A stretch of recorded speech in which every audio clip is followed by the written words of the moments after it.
Hi, and welcome to the First Time Founders podcast, the show where we talk about how to start a business and take it from nothing and grow it into something meaningful. Today, I'm delighted to talk to Jeremy Dunderdale. Jeremy's best known in the UK hospitality community for his tenure as the long-standing CIO of TGI Fridays. Now, Jeremy's been a hospitality IT executive for something like 30 years. So he literally saw the transformation of one of the UK's great consumer sectors from fully analog to now almost fully digitally enabled. Um, that means that he's dealt with early stage entrepreneurs or entrepreneurs at various different stages of maturity all the way through his career, breaking down barriers and creating new opportunities in a very rapidly digitizing sector. In this interview, he talks about how one might go about selling to a big brand when you're representing a small startup, shares some pet peeves around techniques that entrepreneurial salespeople sometimes adopt that maybe don't work for him. He also name drops a few UK hospitality entrepreneurs that I happen to know. Some of them are friends in my personal life. Fortunately, he says nice things about many of them and actually shares details of some of the tactics that allowed those entrepreneurs and their businesses to get into TGI Fridays. He also does some stargazing and shares where he thinks the biggest opportunities are for new founders in the hospitality sector. I think you're really going to get a lot of value from this conversation. So sit back, get a cup of tea, a biscuit, and enjoy this amazing conversation with a great hospitality IT executive, Jeremy Dunderdale.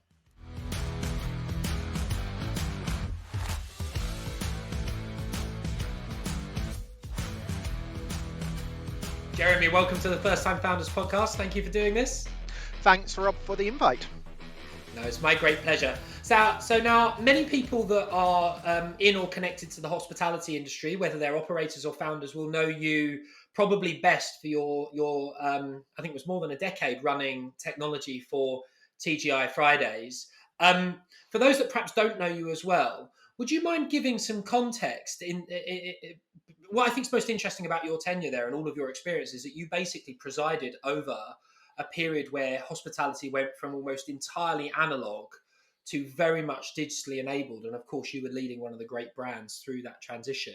So just would you mind just saying a few words about how technology in hospitality changed while you were occupying that role or the roles either side? Yes, so I've sort of been been in the hospitality sector for, I was just thinking, over 30 years now, and the last 25 or so dedicated to IT. And the first 5, I was probably tinkering with IT. And I say IT and I say tinkering, and that's because way back then you had paper systems. So, and this wasn't just in small businesses, this was in large businesses. So Gardner Merchant, or should I call them Sodexo now, they were even doing Massive. paper systems. And you had your daily sales sheet, and you had your something called your CPTS and your control performance documents, and you completed those weekly or daily, depending, and then you added them to a monthly sheet, and then you added them to another document. Now, 123 was around, and Excel, I suppose, was in its infancy. So I suppose one thing I did was I soon realized you could computerize those daily paper documents. And I suppose that was my way into IT. And to give listeners context, Sodexo now have something bonkers like 100,000 employees. It's an enormous Yes. business, and just imagine the wastage of human beings Yeah. doing a whole bunch of Yeah. repetitive tasks that Yeah. are And done by actually, technology. going on from there, I even before I heard of their in-house product called Profit, um, I actually did the spreadsheets, and then I trialed Profit for the hospitality side of the business rather than the contract catering, and they developed it further to be suitable for hospitality sector, which is doing more than your £9,000 a week. It's doing quite often more than £9,000 a day, and their first iteration was revolving around income of about £9,000 a week on a Right. Monday to Friday business. Saturday and Sunday didn't exist. So it's come a long way. And throughout that time, you've got to look at what areas move first. And I think I mentioned before, finance generally was probably one of the first solutions. And when I say finance, I include payroll side of it, not necessarily the HR keeping of records, but certainly the payroll side. Partly because more and more legislation was coming in, and they were trying to crack down on things like tax and things, and you started computerizing that. So IT was a bit of an offshoot, sorry, of finance, and it can still be, but IT now sits across the whole business. You Well, can't set you very finance. kindly sent me an email, didn't you? Yeah. Like I don't know if you're happy to read it or I can Oh read it, yeah. but like No, the I'm sheer happy to read it. breadth of technologies, yeah, Yeah. it's astonishing. I Yeah. think for people that aren't aware, Mm. that would be amazing, Jeremy. Uh, and I think I was looking at solution stacks, or should I say, different applications, and I tried to break them down into groups. So I looked at HR or people solutions, and you look at things like e-learning, internal communications. So do you have an internal WhatsApp, internal Yapster? You name it, they exist these days. Yeah. ATS for your recruitment. So again, way back, I created an access database to handle casual staffing for a 1 week event each year, which we were needing over several thousand employees for. But now there's companies having their ATS solutions. Then you've got the general HR management, so keeping their records and everything like that. You've got scheduling, so when are they working, when aren't they working? And that's just the HR stack. I've been involved in all of those. Then I'm going to go on to marketing, and marketing's probably one which has come a long way. And compared to some sectors, we're probably still a bit behind. And it's always interesting to listen to the marketeers about how powerful CRM is and stuff like that. And I think as we talk, we'll probably talk about that a bit further. But marketing, you've got things like your website, and is it a internal website, external website, so intranet, internet? You've got e-commerce, loyalty, um, customer relationship management, so CRM. Are you selling gift cards? Are you doing this promotion, that promotion? And then you're coming into, could be marketing, but then more operations, reservation systems. And I called it space management, I think, on the email, mainly because in a restaurant, you're booking a table. In a conferencing or venue solution, or, sorry, conferencing center or hotel, you're obviously booking something different, like a bedroom or rooms. Right. And then you're actually, if you're booking a room, you want to know the menu they're having. You want to know, do they need any overhead projectors or anything like this, telephone lines and stuff. So the reservation solutions have to handle that. And I remember putting in a reservation system to the location I was talking about, the casual database. And it was quite primitive, I suppose, for the time. However, you could book a room, you could add your telephone, so the big exhibition hall, we actually implemented telephone line. We actually put in telephone lines and sold telephone lines to people. So that's another It's income amazing because source. people just assume this stuff's always been there, right? Like it's so Oh cool that yeah, you literally like picked the vendors and saw this stuff go in yeah, innovation by innovation. and I think that's it. This was late 90s, and so it was days before telephone line, before VoIP and things. So we put in a couple of ISDN lines. Now we did this because we'd already had two clients say, well, we need telephone lines in for this, we need telephone lines in for that. And we put them in, and then after a month or however long they were needed for, they just sat there and the supplier paid for them. But we thought, hang on, why are we putting these in each time? Let's put them in and actually offer it as an additional service. Now you look at places like Excel Centre and the other conference centres, anywhere you go, you can buy that automatically, like Wi-Fi as well. And Wi-Fi is now a utility. It's like gas, water, electricity. You Right. can't go somewhere without it. So you can see it's not just the solutions, it's the infrastructure behind it is critical.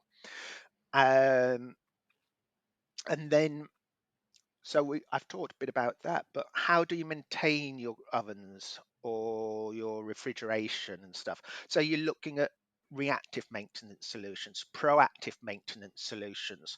You're then looking at temperature monitoring solutions, and again, how they have come along. And with smart technology, the size of them, it's like you had a device the size of, let's think, an iPad, maybe twice as thick as an iPad, and now they're the size of your AirPods charging case, if not smaller. Yeah, And it's that's, remarkable, isn't it? yeah, yeah, The and the pace and the breadth of innovation has just been completely yeah, crazy. yeah. It's tempting to think. I mean, when you've seen as much change in an industry and digitization as you have, is it tempting to think that it's all been done, or do you still see opportunities for new entrants now, or do you think we're reaching like the sort of the end of the S curve and it's all going to be incremental innovation in hospitality Um, going I forward? think there is still stuff to come, and I think you've got at the moment a lot of these solutions are still fairly standalone. You haven't necessarily got the integrations, and I think from us working together previously, you know how I am about automations and integrations and wanting to enter the information once and then it automatically flows to where it needs in a nearless instant manner. And it manages the But security and things as well. yeah, I mean, I do know. Obviously, like you're very popular in the industry, and I've always enjoyed our conversations because you're friendly, but you're super straightforward, Mhm. and so you always know where you Yeah, stand with you. But dealing with you as a professional IT buyer and leader, very, very different. Dealing with a sort of line of business executive, an operations director or an HR director in hospitality. And you're right. You've mentioned a couple of things there, like are the integrations real, or are you just saying you can integrate? Is this thing secure and resilient? yeah. Business stakeholders generally don't ask you for that. Is that how you would characterize the difference between selling to professionalized IT versus business stakeholders? How do you think Yes, about the I think difference? the business or operators are interesting. How easy is it to use? What it looks like? And how complicated is the training and implementation going to be? And I remember kicking and people kicking and screaming when I told them, actually, you've now got to use a spreadsheet to enter your sales figures, not a piece of paper. It has come Right. a long, long way since then. Can you imagine, right? Running paper. I know some places still do, but a till system where you haven't actually typing into a till, you're manually writing your tickets, taking them through the kitchen, and then you're manually adding it up. It's doesn't seem Well, logical now, but I can't really picture that if I'm honest, because I'm 40 now. Obviously, I yep, didn't do that much underage drinking. When I did, it was more in a Romford bus stop than a pub. So I didn't remember. I don't remember sort of yeah, the way pubs worked from a digital perspective. But Stuart, the CEO at Zonal, he was yes, telling me about when his family founded Zonal. They actually had a venue, and they got their first big contract when I think it was Bass or one of the big kind yes, of brewers. Someone stopped in for a beer, and the transaction was processed on a zonal till. And apparently, it was a guy. The guy said, what the hell is that? Like, explain it to me. And they ended up putting in a purchase order for the digitisation of Yeah, Bass, and the rest is history. Zonal are now the sort of leading independent yeah. because of that. But the guy had never seen it before, despite running Bass. Oh, exactly. And I think I remember those days where Do you? I you had a standalone till, no idea of stock controlling the till solution. You probably had to type in the price. You had to know the prices, or the prices were stuck on the pumps. Can you And imagine the amount of stealing that must have gone on, like pissed up bartenders? Like, it was um, hilarious. no comment. Let's just say I was a witness for the prosecutioning one instance. So yes, but even then, even at those simple times where, and I don't know if they're still around on Omnicrom, but we had a little till, and programming was for 8 characters, and it had your two reels. So you had your journal reel and your receipt reel, and they were both paper, no electronic storage of your journals, and you had your Z readings, and it's like, well, why is these not matching? You would cash And up at the end of the shift, wouldn't you you? would cash up at the end of the shift, and you would take it to, in this case, it was, and I'll name them. It was I was working at Thorpe Park, and the bank. You took it down to the bank, and it's like, well, according to this, we should have £2,000 in sales based on the Z readings. We've actually got 1,200. Hmm. And that was my first inkling that, hang on, there's more to it than this. If this got this, you've got to be able to trace it and stuff like that. And very soon we realized that somebody was getting one float, opening two tills. Now, although those three tills within the bar were talking to each other, you didn't think about actually all the tills across your whole estate would report into a central hub. And you could see that in 15-minute increments. And you could be anywhere in the world doing that. And at Fridays, I remember our CFO being on holiday. And it's a case of, where's my sales? Why are my sales not there? Or sending an email, great sales today. And it's like, but you're on holiday. You're sort of in India or wherever he was traveling to. And actually, it wasn't just the CFO, the CEO was doing it, particularly over the weekend, because the weekends are Because they peak could see it for the trade. first time. Yeah. And I think, but it wasn't joined up. They were looking at 3 or 4 different solutions to maybe get the full picture. What we need now, and it's moving in the right direction, but it's still, don't think really it's still there, even with the likes of Forth and the likes of Access Group, and Access Group maybe not creating it themselves, but buying multiple businesses up and then trying to integrate them to certain extents. You're starting to get a central hub, but that data warehouse side of stuff isn't necessarily there. Um, Oh, that's so interesting. Is that where you think that's the really big opportunity? I mean, it makes sense. I mean, the business Sona that bought Yapster, backed yeah, by Google, the whole strategy at Sona is this. Well, they will integrate with anybody because that's the customer has to get what the customer needs. But the vision and the hypothesis that underpins the funding is that actually the industry needs to bundle software again. It's time now, after 15 years of unbundling, for vendors to emerge that do more. It's interesting that you think that's that. in Whether that's whatever you interesting. think, That's interesting because I don't think necessarily bundling it is correct. You can have modules and you can buy yeah. different modules, but I think you can still have your kitchen management module coming from supplier A, whereas your EPOS solution comes from supplier B, and actually your purchasing solution comes from supplier C, so long as they integrate. And I think that's the more important thing, because what do you tend to find? And You're this is so right, by the speaking way. The from Sonar experience. CTO would shoot me for calling it bundling. You're right, because he talks about API connectivity Yeah, between in-house and, and yeah. third-party modules. So you're absolutely right to Oh, it's correct all me. right. I I know, see, Stuart. listeners. I told you, Jeremy is friendly but firm. I think I know Stuart as well, so I know he'll he'll understand the layman's terms. It is quite a small club, isn't it? Hospitality. It's so Oh, it's very interesting how small.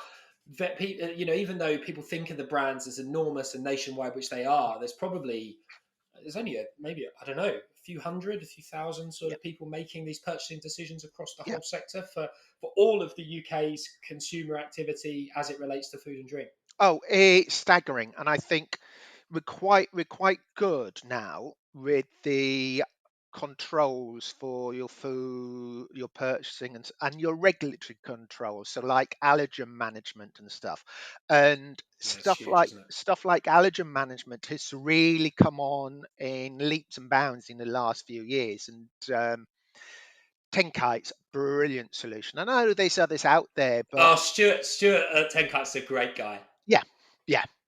I knew him in the days when he actually ran Star. He had Star Chef, and before he Really? sold it on to That was Fourth. fourth, wasn't it? Yeah, Fourth bought it Let's along talk a with bit about with let's a talk about a half a bit about dozen other them. businesses. This is I used amazing, to right? do So this, business of with. course, this podcast is all for first-time founders, and the reason I was so excited to have you on is aspiring first-time software founders are going to need to impress people in like you in the seat Yeah. that you've occupied. Um, what was it about Stuart that you liked, that spoke to you, that caused you to be a customer in those early days? I think with any person you can be pushy and you can believe in your product, but it's knowing actually when to manage it and to read people.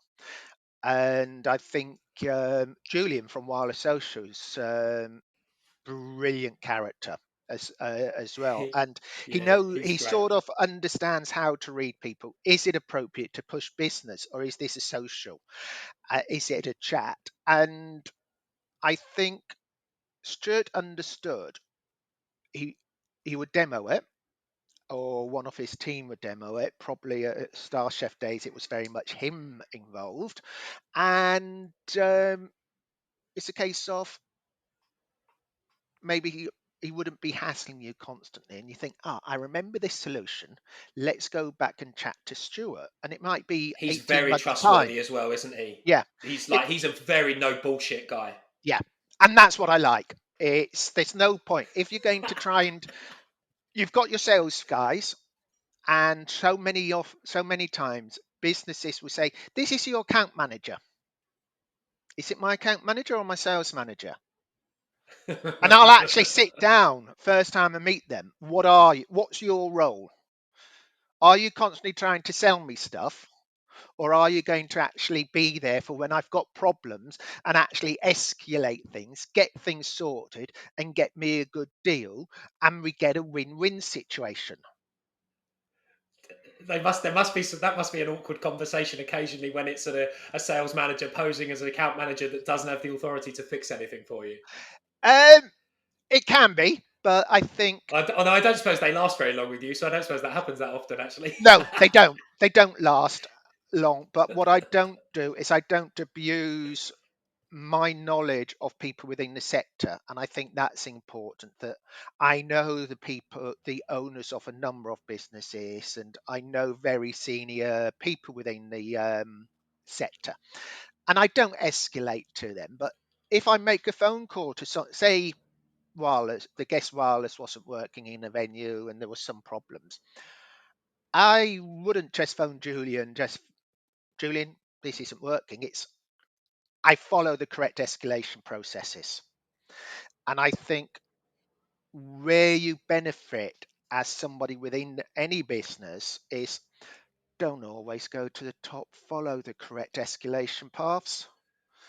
Because, Oh my gosh, like you're very rare in that sense, though, aren't you? I mean, one of the things I struggled with as a founder going from early stage to starting to scale up is in the early days, you very much trade on mm, this is my business. I am going to run through walls for you. I will always be here. Here's my personal mm, number. Don't worry about that. I'm on holiday or whatever. yeah, And then as it scales, you're still as committed as you were, but you realize that you start dropping balls. Even though you're trying your yeah, hardest, there just aren't enough hours in the day. yeah, And I did a lousy job for about 9 months of transitioning to using ticketing systems and processes without it starting to feel cold.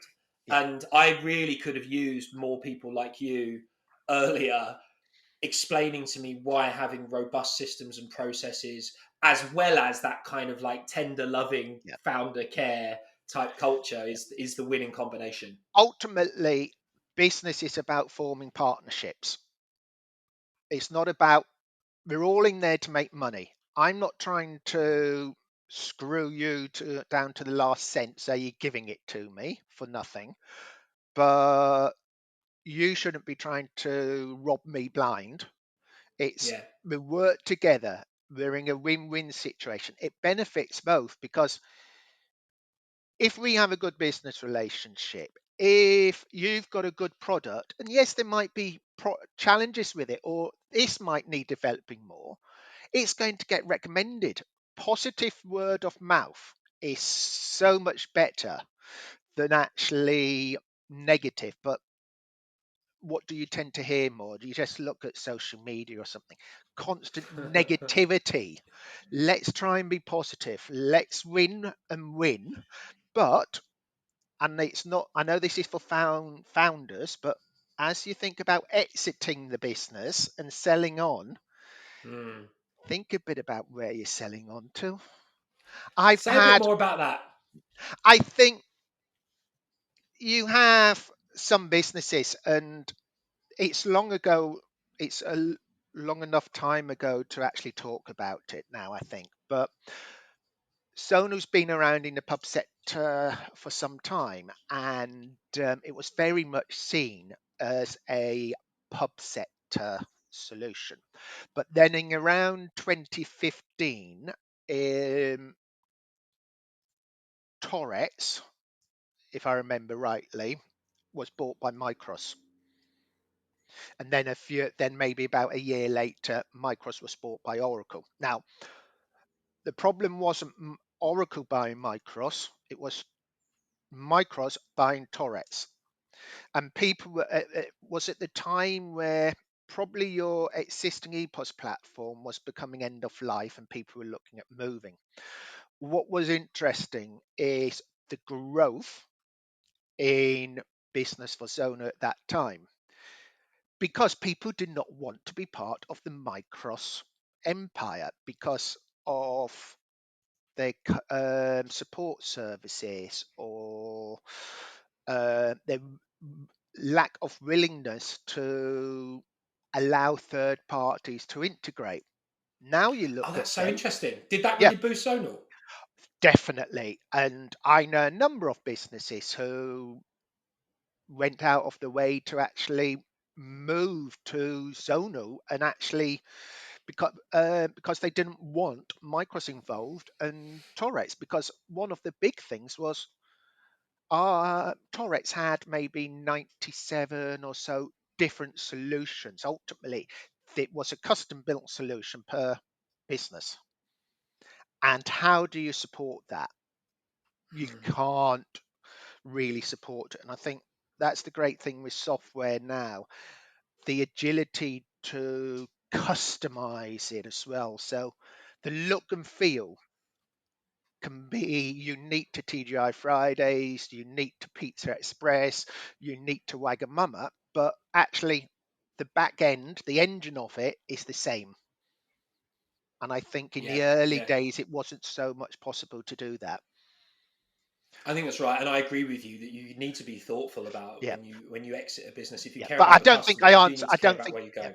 I don't think I really answered the question. I think I sort of drifted a bit, but I've seen it where businesses are purchased and they lose their way. So you might have had challenges with the support, but oh, this business has bought so and so. Actually, I already know their support's bad.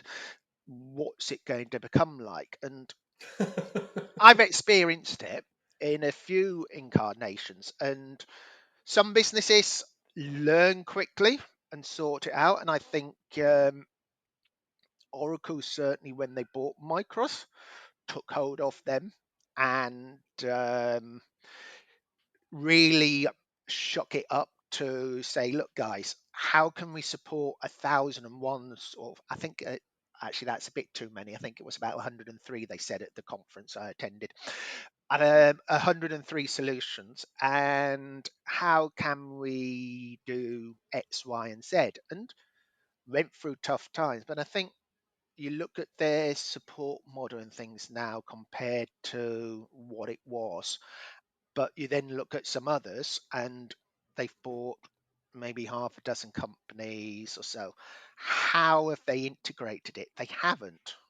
There's still 6 or 7 different solutions. Now, Oracle now open APIs available. So I remember when it was very restricted. They didn't want you integrating to another kitchen management solution. So you've got Micros, which is perfectly adequate kitchen management solution. You've then got QSR, which has got, I suppose, the bells and whistles, and then you've got Logwood somewhere else in the scope of things, and you've got Sonu's offering. And Well, one of the things I find so interesting, a bit of a shout out for Zonal, is it's interesting because they're the only scale family owned technology supplier now, and no one's without their issues. All of us that no, run software companies, make mistakes at times and need to get better. But what I think is interesting about them as a potential home for smaller startups yeah, that need to exit is um, you at least know that they're trying to manage that business genuinely for the long term, and they do understand that like the loyalty and the health of their customers is the only thing that's going to give that business longevity to continue supporting their family. I think that's very interesting. I mean, my generation of sort of founder taking VC money, angel money, kind of it being preordained that you're going to sell the company on the mm, day you start it, even if you don't want to. Once yeah, you've taken money like that, you don't have any choice. There's a very, very small pool of acquirers to whom you can sell and not in any way feel conflicted with the prior promises you made yeah, to your customers. And part of the reason we sold Yapster to Sona was because although they're backed by Google, it's a very long term time horizon. And if the founders are able to deliver on their ambitions, it'll be a long growth journey. And I hope for their sake it ends in IPO rather than a trade sale. But we at least know that there's no plan to flip the business quickly and yeah, strip all the cost out. And I genuinely was concerned about that. And it's nice to hear you sort of vocalize it too, because I think founders do need to think about that because your early adopters have invested in you yeah, and you do owe them a duty of care. yeah. And I've got experiences where I thought, why so to them? It would have been so much better to it would have been so much better to sell to these guys or stuff. And I've had calls from people and said, just to forewarn you, and then I'm thinking, well, who are these people buying? Who are they buying? So I'm phoning round business contacts and I'm thinking they're looking at selling and stuff like that. But um, not me. I don't think unless you build that partnership with your supplier, you Yeah. don't have the ability to do that. No, you're so right. Let's talk about that then, building the partnership. So, how would you, many of the software founders listening to this, if they have any aspirations to sell in hospitality, actually, this advice would be Yeah. relevant, whichever industry you're targeting. How does a nobody founder get a relationship with someone like you selling to a TGI Fridays or a Cote or whatever? Like, how do you as a nobody sell to a somebody? Oh, I th- now it's an interesting one because I look at a number of different approaches, and I remember a couple of solutions I've looked at, and it's like I will happily help somebody develop. I will happily say, to them, well, not now, but if you did X, Y, and Z, it would help. And I've seen at least 3 products developed quite well successfully based on feedback. And there's a solution out there which is in a number of venues and some of the big contract caterers. And I remember going down to a restaurant just outside Southampton, probably 6, 7 years, maybe even longer than that now, but 6, 7 years ago. And it was a little tablet device sat on the table and allowing people to order. Now, I'd been over to the US a few times and seen them in the US number of years before then.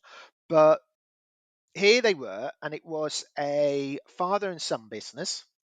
And our ops guys had heard about it. So the marketeers within the business, and I say marketeers, it was a father and son business at that time, had actually demoed it and thought, oh, this looks good.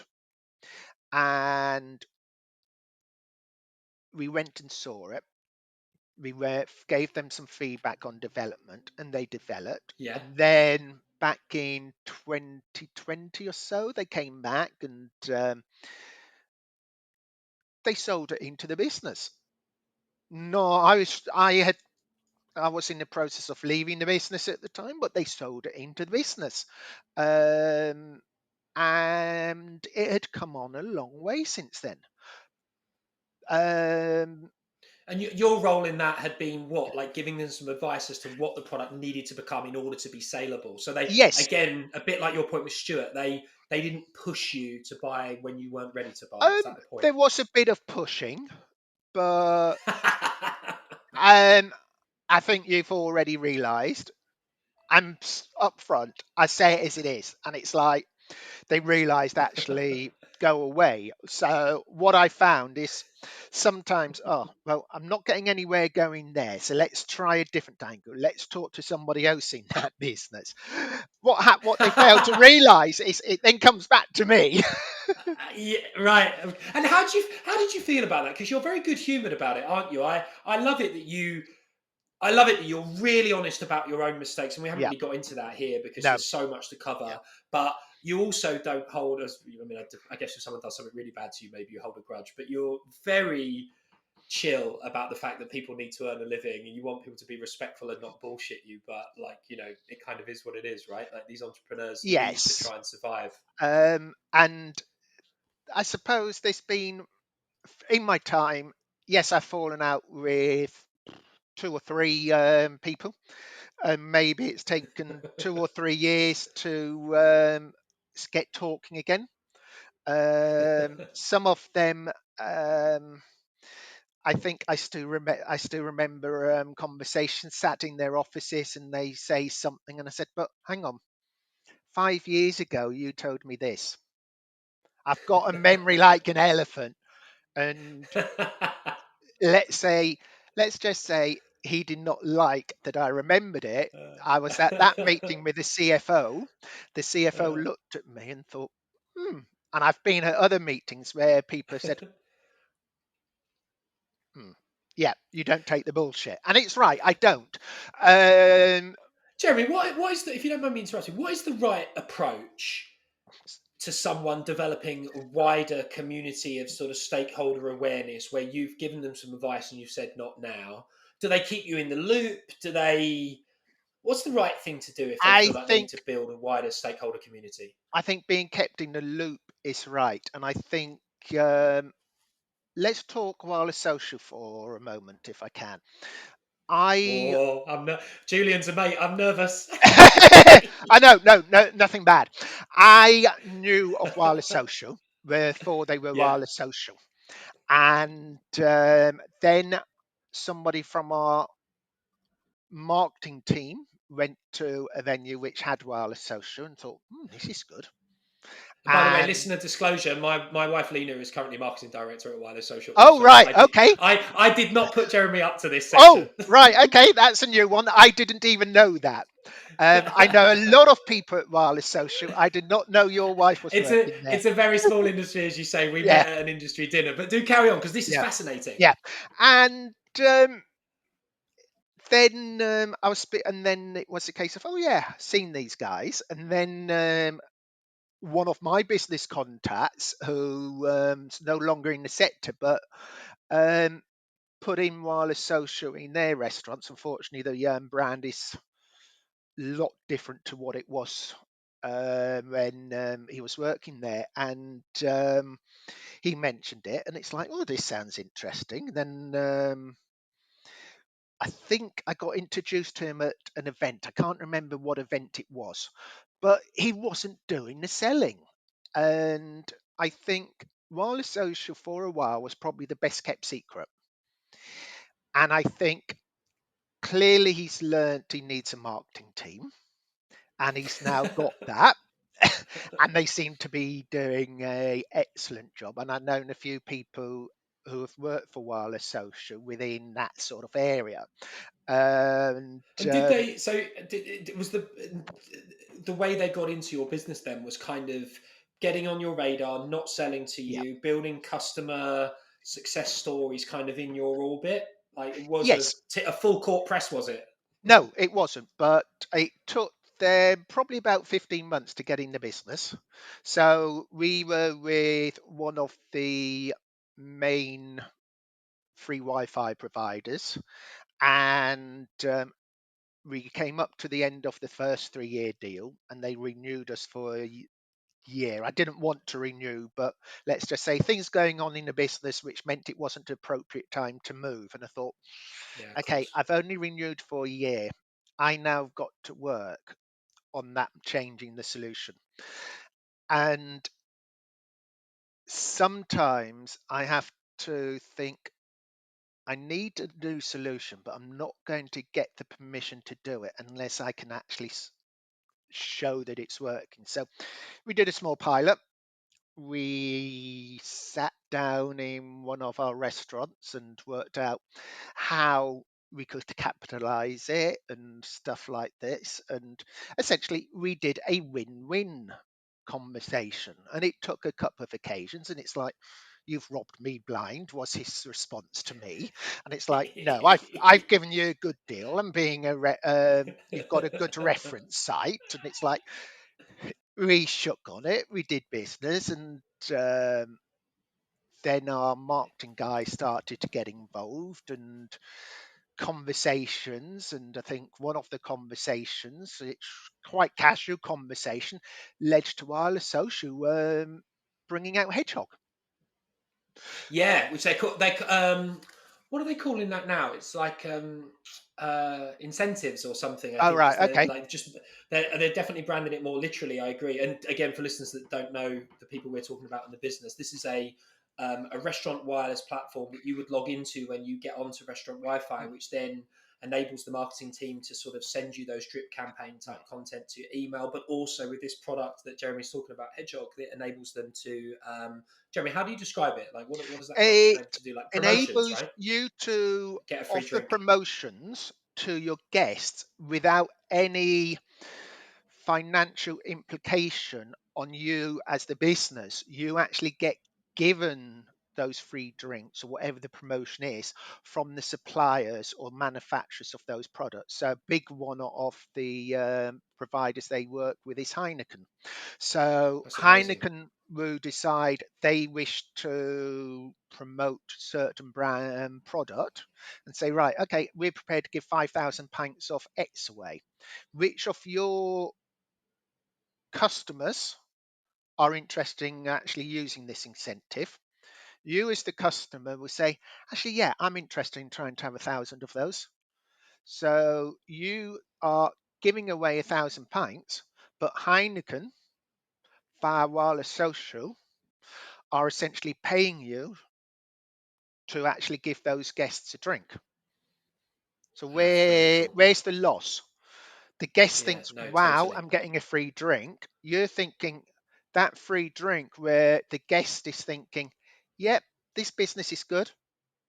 Thinking, yeah, I like these guys, are getting that free drink. while the social are probably getting a bit more information and but getting some more analytics, and I think their insights within the business, particularly through COVID, was amazing, and how Yeah. business is regrown and things. And sorry, this isn't a pitch to go to Wireless Social. It's uh, uh, Well, we're going to I talk a have bit thought. about how you do a pilot. Yeah, I have talked about Zonu. I've talked about others, and I think Don't worry, no one would think you're biased. You are the most like yeah, brutally even-handed person I know. yeah, Don't worry about that. Jeremy, can you just? I know that I'm being greedy for sorry, your time, but if you can yeah, spare me some more time, like what I would love to get into now, because it sort of builds on the wireless social success story. Pilots. yes, Um, how important is it to be thoughtful around a pilot if you're an early stage untested platform, um, wanting to build a long-term durable business and have good relationships, partnerships with okay. customers? I think you need to, before you even do a pilot, be very clear on both sides what you are going to be measuring, and how you are actually going to score it. It's a case of, well, we've got to have a positive outcome, but how are you going to judge a positive outcome? Oh, well, we'll ask some people. But hang on. Off, you are doing a 3-week trial along this location, that location, that location. We will seek 75% of our users to receive feedback, and of that, over 60% need to say, yes, this is better, or whatever the numbers you agree. And I've had suppliers saying, oh, well, we'll give it to you, approve it self in no time.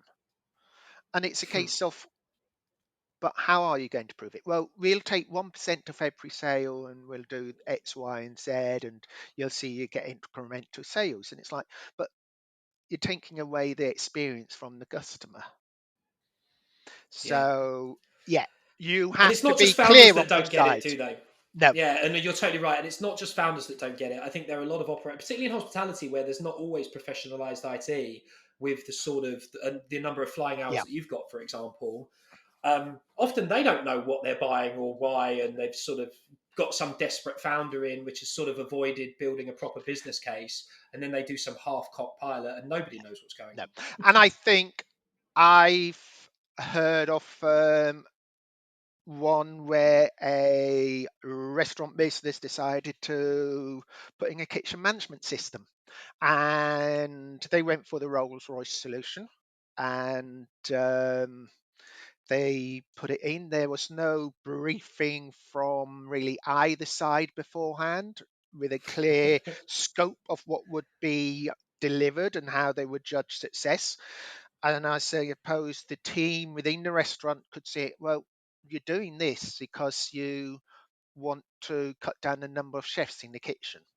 No, that And was these are not. your key stakeholders, right? And Who's these are the supporting you. key stakeholders. And I think in a business which relies on human interaction, very much your waiters, your kitchen team, and it's like getting hotels. So whoever, any business which relies on face-to-face contact, unless you get your stakeholders buy-in and the stakeholders understand what the benefit is, because the stakeholders, if they're seeing something, some automation going in, they're going to think that's to get rid.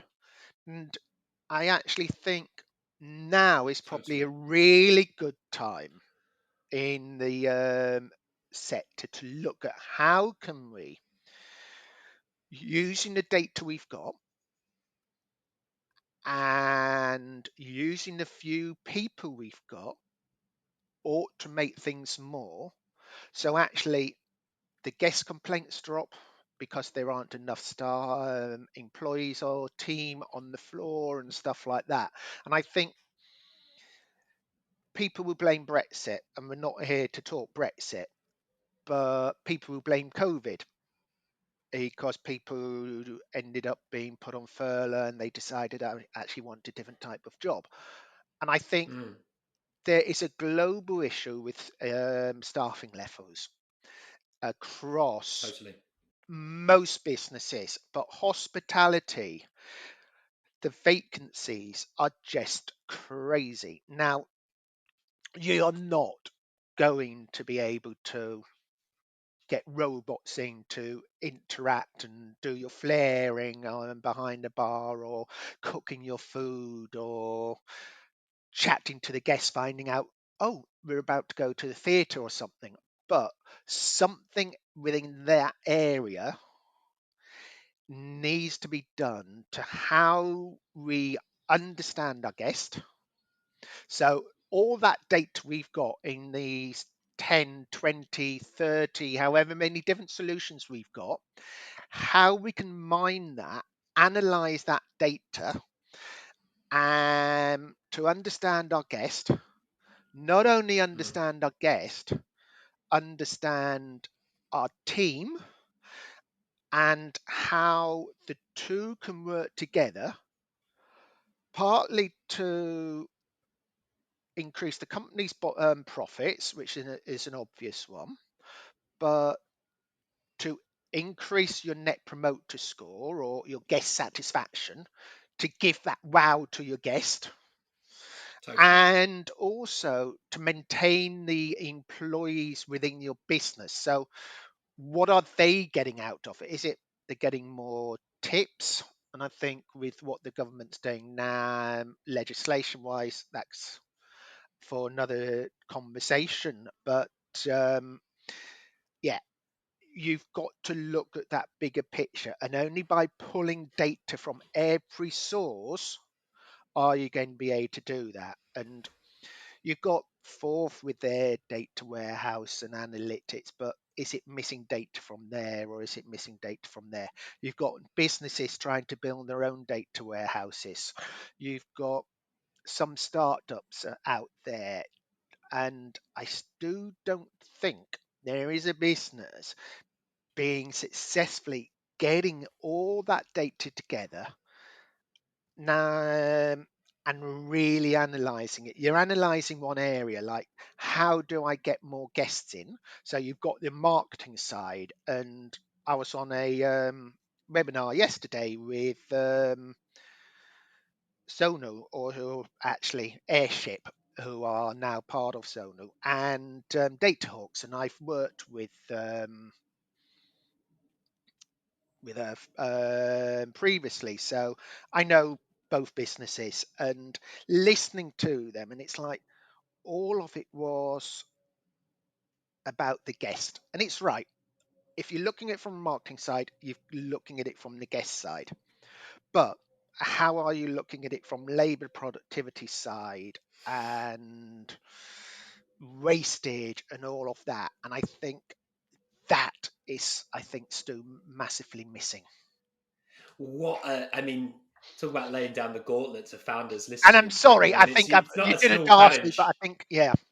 No, I mean, listen, it's a perfect way to end, because actually, whether you are a supplier founder, that's clearly it's a good tip on where you think the greatest transformational opportunity is to be providing something supply chain side. And if you are a operator founder, Mm, arguably this is how you should be thinking yeah, about bringing together the, yeah. building on the last 20 years of tech innovation. Jeremy, if there are founders out there that need a big hitting CIO to come in and make the magic happen, are people welcome to reach out to you? Can I Yep. include your LinkedIn in the show notes or Yes. something? Yes, you can. You're happy to just send you a connection request, and Yeah. you'll pick up the Yep. conversation from And there. actually, please, though, reference the podcast, because I'm getting so many invitations, and I do actually decline quite a lot because I've not got a clue who they are.